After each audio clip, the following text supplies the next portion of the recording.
you all, many of you weren't even born, but back in the early 80s, I was elected the president of the DC chapter of the Black Music Association, which was started by a music icon, Kenny Gamble, of Philly International Records. You all familiar with him? If you don't, you need to know about Kenny. I mean, absolutely. He was like my mentor.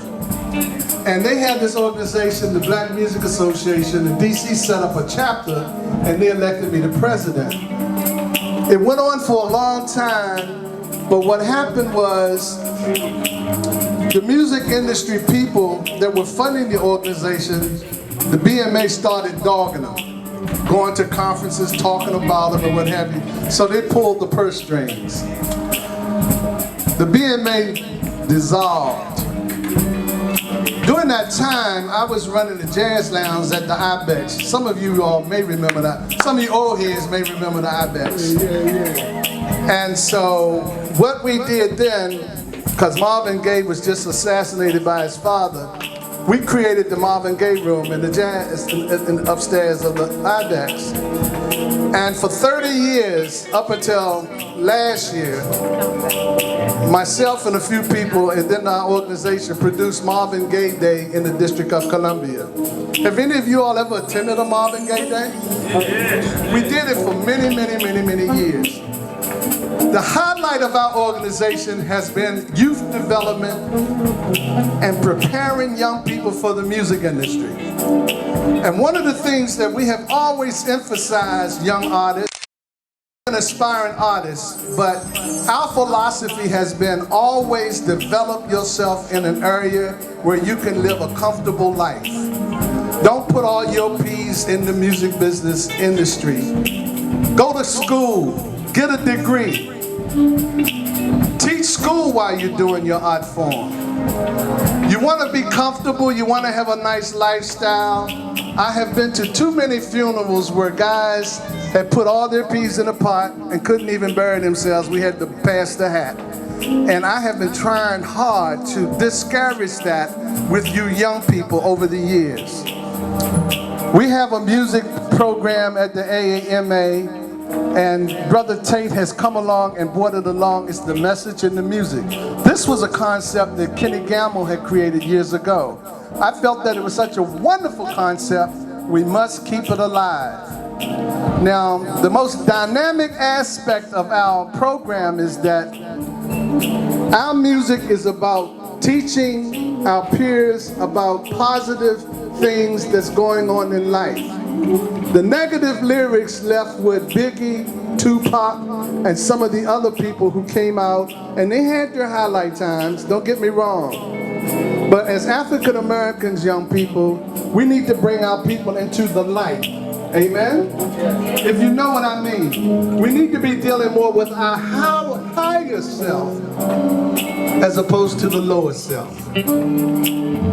Because when you stay in the light, you're connected to the universal God force, which will give you the divine guidance that we all need to be prosperous in all ways, shapes, and form of our existence. You all hear what I'm saying? So we do not tolerate negative lyrics, negative energy of any kind in our surroundings. So if we have rappers in here who have a chest of negative raps that you want to get out there, you need to talk to us so that we can turn that around, so that you can start teaching your people through your music and your art form. The message is in the music. And so if you go and Google some of that music that Philly International used to produce years ago, Wake Up Everybody, huh? You all remember that? I mean, you could go on with some of the other stuff that was out there.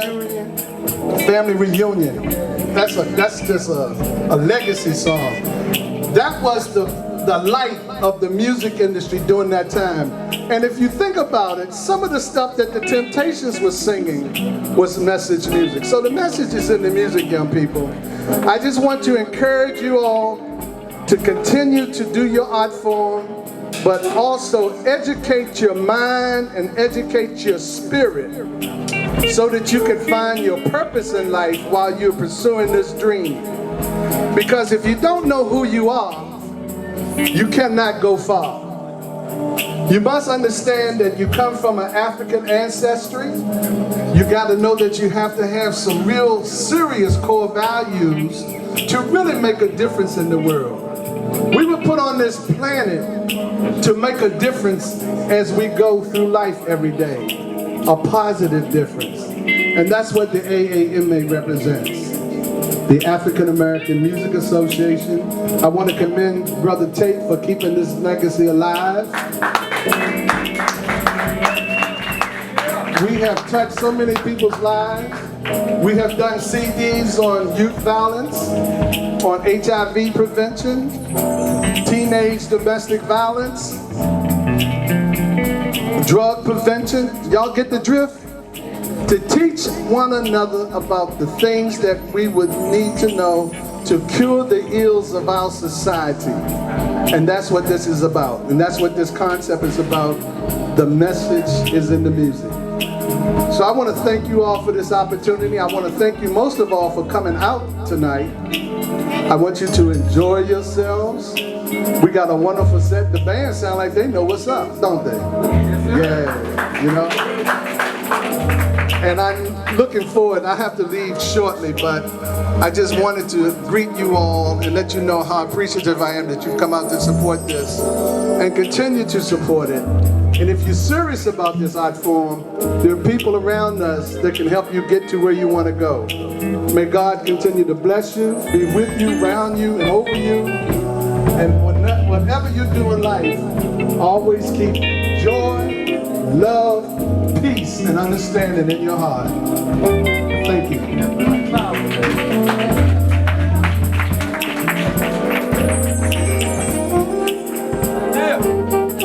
Come on. Yes. Have a round of applause for my man Celine.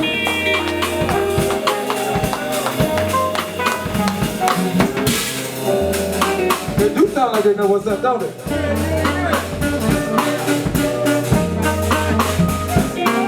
Hey, look here, y'all.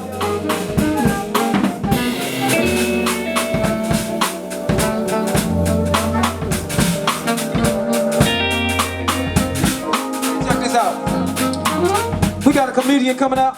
Hey, y'all keep going. I like that. I like that. I like that. Y'all keep playing.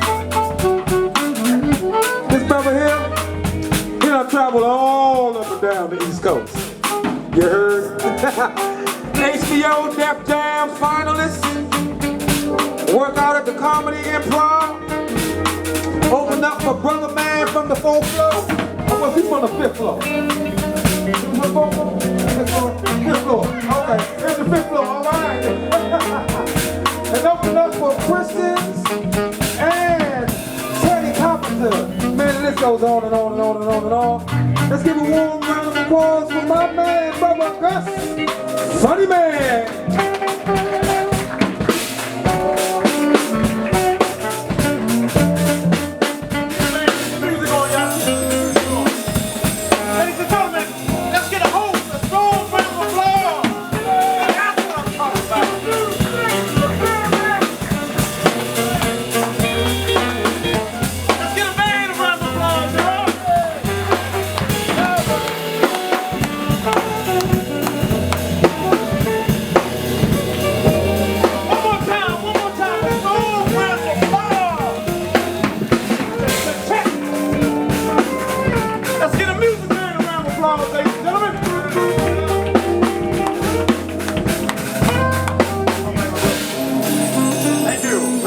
Thank you. That's what I'm talking about.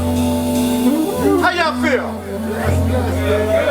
How you doing, man? You look familiar. Bless, man. I've been around here, man. Been around? Yeah. Your name ain't Bob, is it? Bob? Yeah, Bob. Man, I used to run home from a big guy like him named Bob. My grandfather said, I'm tired of you running home from Big Bob. You either gonna fight me or fight Bob. I used to whip my grandfather tail. How many of y'all work out? Raise your hand. Y'all work out? You gotta work out. I got a grandmother, I ain't lying, she been jogging a mile a day ever since she was 20. Now she's 95 and we don't know where the world she at. Grandma ain't playing. She said, Gus, I'm tired of you sleeping on the couch. You better get a job. If I come on one more time and catch you on that couch, you getting your butt out of here. I said, don't worry about it, Mom. I'm going to get a job. I'm sitting on the couch. I heard Mom coming through the door. I jumped up, grabbed the phone. Hello. Hold on, Grandma. You're going to mess up the job. Hold on. I got the job. Oh, what time do you want me to be there? 9 o'clock? No, I'll be there 8:45. No, thank you for the job. And I'll see you tomorrow. Click. My grandmother looked at me. She said, Gus, I don't know who you trying to fool. That phone been turned off for 2 weeks. Get your butt out of here. Mom ain't played. I ain't lying. It was rough growing up, man. How many of y'all familiar with Southeast Washington, D.C.? All right, come on, y'all. Southeast, round of applause. Southeast in the house. So y'all familiar with Good Hope Road? Y'all know about Good Hope Road? Y'all know what that means. You got to have a lot of hope going up Good Hope Road. We moved to Maryland, like streets in Maryland called like Good Luck Road. I said, now, this sounds safe over here. Good Luck Road. Gotta have, I ain't lying, man. D.C. is something. My brother ain't lying. We was poor growing up. The only time my brother and I got to eat was in our dreams. I ain't lying. One night I was dreaming, I was eating a whole bean pie. My mother woke me up in the middle of my dream. She said, Gus, what was you dreaming about? I cried. I said, Mom, I was dreaming I was eating a whole bean pie. She hit me and said, you're selfish. You knew you should have woke your brother up and shared that dream with him. Get out of here. It was rough growing up. Santa Claus, some come in Southeast saying ho ho for a whole different reason. Ho ho ho ho ho. Wait a second, ho ho. Bring my sled back here. Oh, crazy in Southeast. I ain't lying, man. In Southeast, they got signs on the 7-Elevens like after 10 o'clock, the cash register has no more than $20. Like that's supposed to send a message to a so-called robbery. If I want to rob the place, I'll just have my birthday bob at 9:30. Give up the money. I ain't lying. Boy, anybody ever got pulled over by the police? That's right, you can be honest. Anybody got pulled over by the police? They ask you stupid questions, don't they? That's the DC cops. Don't pull me over to ask me a stupid question. I'm like, why was I speeding? I looked at him, I said, well, don't you know, officer? You the one pulled me over? Talking about, are you drinking? I said, well, are you buying? He said, okay, Mr. Funny Man, license and registrations. Now, it's 2015. They got computers in their cars. They can run your name through. All they got to do is get your social security number and tell if you got license. So he said, license and registration. I said, look, officer, I don't have my license on me, but I got a name and a social security number. He said, give me your social security number. I told him, I said, 849368894. Augustus Muhammad. He said, okay, I'll be right back. Went to the car.